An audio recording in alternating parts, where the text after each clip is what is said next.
Disney is filled with so many details, of course we just have to cover them all. Disney Details. Episode 71, Progress City. Did you know that the Peoplemover, Carousel of Progress, and Epcot have a very weird but very strong connection to one another?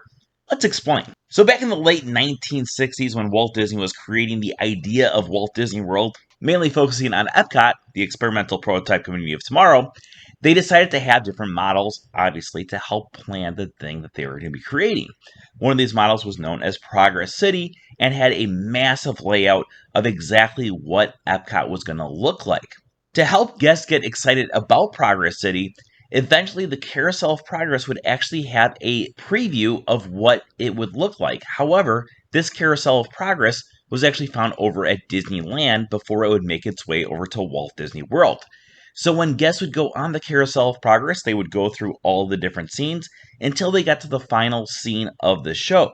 When they got to the final scene of the show, the curtain would open up and guests would actually walk up on stage.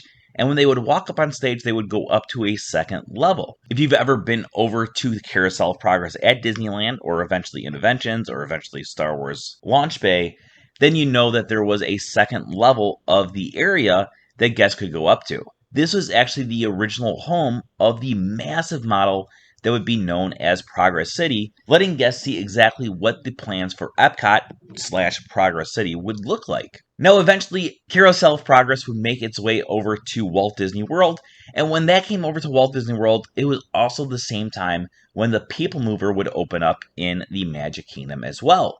When these two attractions both made their debut over at Walt Disney World, they decided to have it so they brought the model over to Walt Disney World to once again kind of showcase what Progress City was going to look like.